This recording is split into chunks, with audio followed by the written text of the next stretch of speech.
कौन सी सगी बहन है? रमेश और विमला का 2 बेटों, बहू और पोता पोती से सुसज्जित भरा पूरा परिवार था। रमेश का बड़ा बेटा आरव तो उसी की तरह ही संस्कारी और शरीफ था, लेकिन उसका छोटा बेटा यश बिल्कुल उसके उलट एक नंबर का लालची था, जिसको मतलब था तो सिर्फ पैसों से। एक दिन सुबह, अरे यश बेटा, आज तू मुझे अस्पताल ले चल।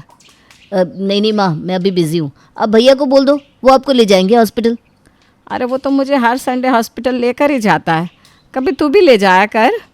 इस संडे आरव फ्री नहीं है, वो किसी फंक्शन में गया है, इसीलिए मैंने तुझे कहा, वरना आरव तो मुझे कुछ कहने का मौका ही नहीं देता। अच्छा ठीक है मम्मी, ले चलूँगा। पर आगे से ना आप भैया को ही बोलना, मेरे पास इतना टाइम नहीं होता। उसकी बाद शाम को जैसे ही यश घर आता है, वैसे ही उसकी पत्नी कोमल उसके सामने अपने राग आलापने शुरू कर देती है। इस घर में सबका काम करते करते मैं तो परेशान हो चुकी हूँ। ऊपर से जब देखो तब भाभी मेरे ऊपर ऑर्डर जमाती रहती है, और अब तो ये मम्मी पापा की जिम्मेदारियों से भी पल्ला झाड़ रहे हैं। पहले तो हमेशा उन्हें हॉस्पिटल लेकर जाती थी, लेकिन आज जानबूझकर ये काम आप पर डाल दिया। अब देखना, हर संडे ये ऐसा ही करेंगे। इनकी वजह से हमें उनका भी ज़्यादा ध्यान रखना पड़ता है, और नीचे रहकर हमारा खर्चा भी दोगुना हो रहा है।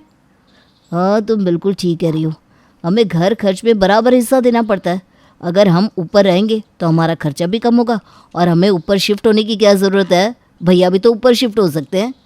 मेनली तो हमें अलग रहना है, तो नीचे भी रह सकते हैं।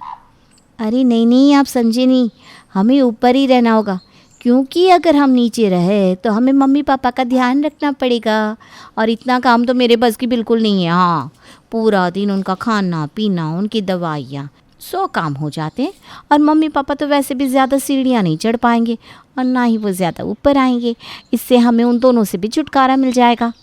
बात तो तुम बिल्कुल सही कहती हो। ठीक है, मैं कल ही पापा से इस बारे में बात करता हूँ। अगले दिन सुबह यश के पापा और बड़े भाई हॉल में बैठे थे कि तभी यश ने मौका देखकर बात छेड़ दी। पापा, मुझे आपसे कुछ बात करनी है। बोलो बेटा। पापा, मैं ये कह रहा था कि ऊपर का फ्लोर खाली है, तो क्यों ना मैं और कोमल ऊपर शिफ्ट हो जाए। अरे क्यों बेटा, क्या हुआ? नीचे पे तो सब ठीक है, नीचे रहने में क्या प्रॉब्लम है? कहीं तेरा आरव से कोई झगड़ा तो नहीं हुआ? अरे नहीं पापा, ऐसी कोई बात नहीं है। मेरे और भैया के बीच में भला किस बात का झगड़ा होगा?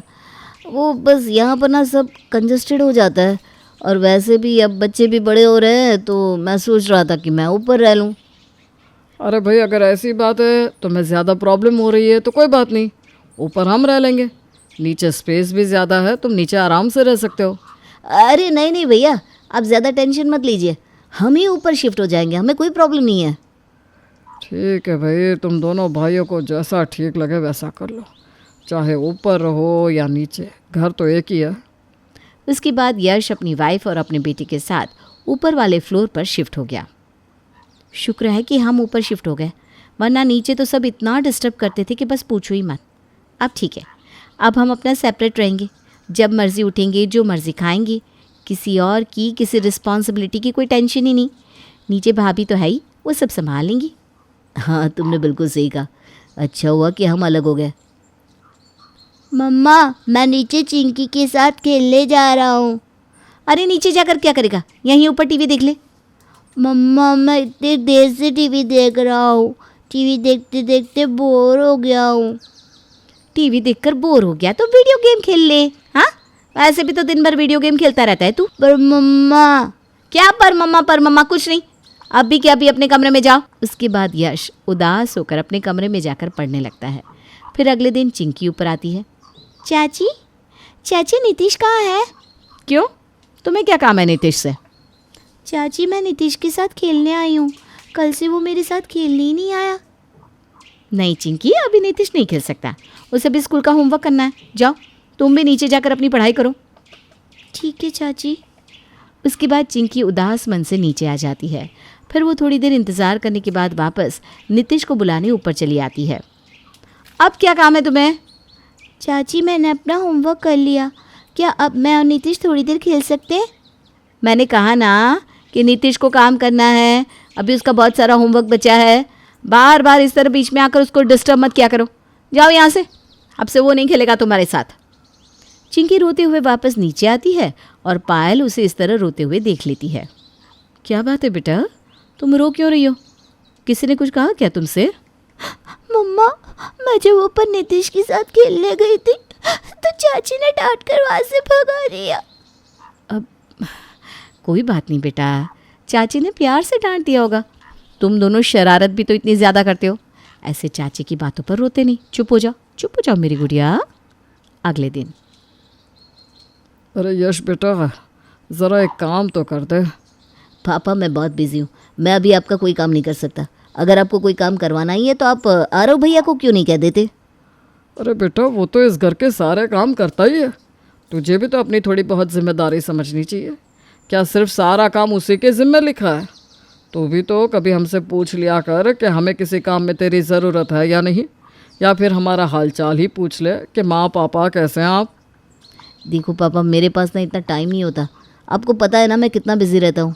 अभी आप ये सब छोड़िए, अभी मुझे काम है, मैं अभी जा रहा हूँ। इस तरह पूरे 2 महीने बीत जाते हैं। आज तो 12 तारीख हो गई। पहले तो पापा हर महीने 10 तारीख तक पेंशन के पैसे दे देते थे। पिछले महीने भी उन्होंने आपको पेंशन के पैसे नहीं भेजे थे। इस बार भी पापा ने आपको पेंशन के पैसे नहीं भेजे?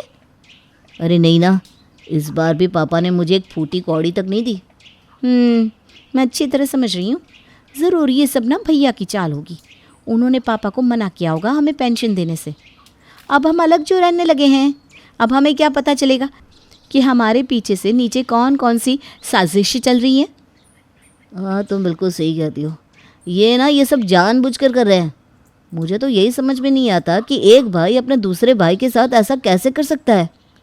अरे भाई को तो छोड़ो, आपके तो माँ बाप ने ही आपके साथ इतना बुरा किया। वो आपके भी तो माँ बाप हैं, उन्हें दोनों बेटों को बराबर रखना चाहिए ना। सबके सब ना हमसे जलते हैं, इसीलिए उन्होंने ऐसा किया। कुछ दिन बाद चिंकी का जन्मदिन आता है और उसके लिए घर में बर्थडे पार्टी रखी जाती है। ये देखो चिंकी, क्या लाया हूँ मैं तुम्हारे लिए। अरे वाह दादाजी, आप मेरे लिए साइकिल लाए। हाँ बेटा, कैसा लगा तुम्हें ये गिफ्ट? दादाजी मुझे बहुत अच्छा लगा, थैंक यू सो मच। देख बिटिया, मैं भी तेरे लिए गिफ्ट लाई हूँ।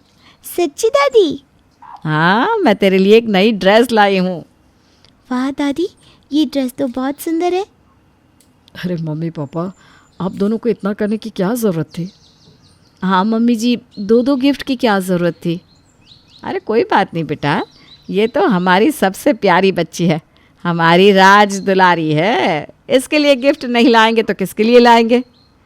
उसके बाद रात को कोमल और यश आपस में बात करते हैं। आज आपने देखा मम्मी जी और पापा जी को कैसे चिंकी के लिए 2 गिफ्ट लेकर आए थे। हाँ सब देखा मैंने, कैसे चिंकी के जन्मदिन पर पैसे लुटाए गए। हमारे बेटे के लिए तो वो कभी कुछ नहीं लेकर आते। अरे नीतीश भी तो उन्हीं का पोता है, इसके लिए तो ये भी नहीं कि कभी इसे भी कुछ दे दे। ऊपर से अपनी सारी पेंशन भी बड़े भैया को देते। अरे हमें तो उन्होंने पराया कर रखा है। भैया भाभी को तो बहुत अच्छा लग रहा होगा कि सारे पैसे उनके हाथ में जाते हैं। उन्होंने भी मम्मी पापा को अपने काबू में कर रखा है, इसलिए तो वो मुझे कुछ नहीं देते, और ऊपर से हमारे बेटे के साथ भी ऐसा व्यवहार कर रहे हैं। चिंकी से तो वो इतना प्यार करते हैं और हमारे बेटे को बिल्कुल नज़रअंदाज करते हैं। नीतीश वहीं पर बैठा सारी बातें सुन रहा था। वो हर रोज़ अपने मम्मी पापा की ये सारी बातें सुनता था, जिसकी वजह से उसके मन में भी अपने घर के बाकी सदस्यों के लिए नफरत पैदा होने लगी थी। एक रोज़ चिंकी पार्क में साइकिल चला रही थी, तब नीतीश भी वहाँ पर आ जाता है। नीतीश भाई, क्या तुम मेरे साथ खेलोगे? हम कितने दिनों से एक साथ नहीं खेले। नहीं, मुझे नहीं खेलना तुम्हारे साथ। पर क्यों? तुम मेरे साथ क्यों नहीं खेलना चाहते? आजकल तुम मुझसे बात भी नहीं करते हो। प्लीज़ थोड़ी देर मेरे साथ खेल लो, तुम मेरी साइकिल भी चला सकते हो। मैंने कहा ना मुझे तुम्हारे साथ नहीं खेलना, परेशान मत करो मुझे, जाओ यहाँ से। उसके बाद नीतीश चिंकी को धक्का दे देता है, जिसकी वजह से वो गिर जाती है और उसके पैर में चोट लग जाती है। लेकिन उसके बाद भी नीतीश उसे उठाने के बजाय उसे छोड़कर वहाँ से भाग जाता है। तभी चिंकी रोती हुई घर पर आती है। अरे बेटा, तुम्हें चोट कैसे लगी? मम्मा, मुझे नीतीश ने धक्का मारा। क्या? नीतीश ने तुम्हें धक्का मारा? लेकिन उसने तुम्हारे साथ ऐसा क्यों किया बेटा? तुम्हारी उससे लड़ाई हो गई थी क्या? नहीं मम्मा, मैंने तो बस उसे अपने साथ खेलने को कहा था। उसके बाद उसने गुस्से में मुझे धक्का दे दिया। उसके बाद पायल कोमल के पास जाती है और उसे सारी बात बताती है। भाभी, आप बेवजह मेरे बच्चे पर इल्ज़ाम मत लगाइए। आपकी बेटी झूठ बोल रही है, वो गलती से गिरी होगी और अब जानबूझकर नीतीश पर इल्ज़ाम लगा रही है। कोमल, ये तुम कैसी बातें कर रही हो? भले चिंकी झूठ क्यों बोलेगी? नीतीश ने ही उसे धक्का मारकर गिराया है। मैं सब अच्छे से जानती हूँ भाभी कि आप मेरे बच्चे से चिढ़ते हो ना, इसलिए जानबूझकर यहाँ पर उसके ऊपर इल्ज़ाम लगाने आई हूँ। अरे मैं भला नीतीश से क्यों चिढ़ूंगी? वो भी इस घर का सदस्य है और बिल्कुल हमारे बेटे जैसा है। रहने दीजिए भाभी, सब अच्छे से जानती हूँ, ये सब आपका नाटक है। इस तरह कोमल पायल की कोई बात नहीं समझती। उसके बाद पायल नीचे आ जाती है। जब रमेश को ये बात पता चलती है तब वो नीतीश को समझाने की कोशिश करता है। बेटा, तुम्हें चिंकी के साथ ऐसा नहीं करना चाहिए। वो तुम्हारी बहन है ना, तुम्हें उसके साथ अच्छे से रहना चाहिए। आगे से तुम ऐसा कभी मत करना। हाँ? ठीक है दादाजी। उसके बाद नीतीश वहाँ से चला जाता है। दादाजी भी चिंकी की साइड ले रहे हैं। इस चिंकी को तो मैं बताता हूँ अच्छे से। इस साइकिल दी थी ना दादाजी ने इसे तो मैं अभी तोड़ दूँगा। अगर दादाजी ने मुझे साइकिल नहीं दी तो मैं चिंकी के पास भी साइकिल नहीं रहने दूँगा। उसके बाद नीतीश चिंकी की साइकिल को गुस्से में गिरा देता है। इस तरह काफ़ी समय बीत जाता है और कुछ दिन बाद नीतीश और चिंकी का रिजल्ट आता है। अरे वाह, हमारी बिटिया के कितने अच्छे नंबर आए हैं। शाबाश बेटा, तुमने बहुत अच्छा किया। अरे नीतीश तो इस बार फेल हो गया। पहले तो वो पढ़ाई में कितना अच्छा था और अब देखो दिन ब दिन क्या होता जा रहा है। ना तो अब पहले की तरह पढ़ाई करता है और तो और स्वभाव से भी इतना चिड़चिड़ा होता जा रहा है। अरे बच्चा जैसा माहौल देखेगा वैसा ही तो बनेगा। समय बीतता है। तभी एक दिन स्कूल में चिंकी को उसके दोस्त बहुत ज़्यादा परेशान करते हैं। चिंकी, मैंने सुना है कि तेरे मम्मी पापा तेरे दादा दादी के सारे पैसे चुरा लेते हैं। क्या कहा तुमने? तुम मेरे मम्मी पापा के बारे में ऐसा क्यों बोल रही हो? अरे मैं तो सच्ची कह रही हूँ। अब तो तुम्हारे और तुम्हारे मम्मी पापा के बारे में पूरा स्कूल जानता है। देखो, मेरे मम्मी पापा के बारे में कुछ भी गलत मत बोलो, वरना मैं मैम से जाकर तुम्हारी शिकायत कर दूंगी। हाँ हाँ, बोल दे जाकर। वैसे भी तुम्हारा तो यही काम है, तुम्हें तो बस दूसरों की बुराइयाँ ही करनी आती है। इस तरह हर कोई स्कूल में चिंकी को बहुत ज़्यादा परेशान करने लगता है। एक दिन की बात है, नीतीश चिंकी के रास्ते में केले का छिलका डाल देता है, जिस पर फिसलकर चिंकी गिर जाती है और रोते हुए वहाँ से चली जाती है। अरे नीतीश, तू चिंकी के साथ ऐसा क्यों करता है? वो तो तेरी बहन है ना। अरे कौन सा वो मेरी सगी बहन है, बस नाम की बहन है मेरी। अब आए दिन नीतीश और उसके स्कूल के दोस्त चिंकी को चिढ़ाते रहते। तभी एक दिन चिंकी स्कूल से रोते हुए घर आती है। अरे क्या बात है बेटा, तुम इस तरह रो क्यों रही हो? मम्मा, स्कूल में मुझे हर कोई चिढ़ाता है और मुझे बहुत परेशान करता है।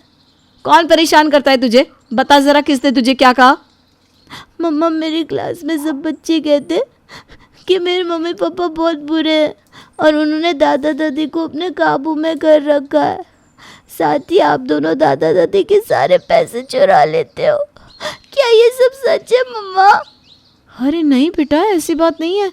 तुम चिंता मत करो, मैं इस बारे में तुम्हारे पापा से बात करूंगी।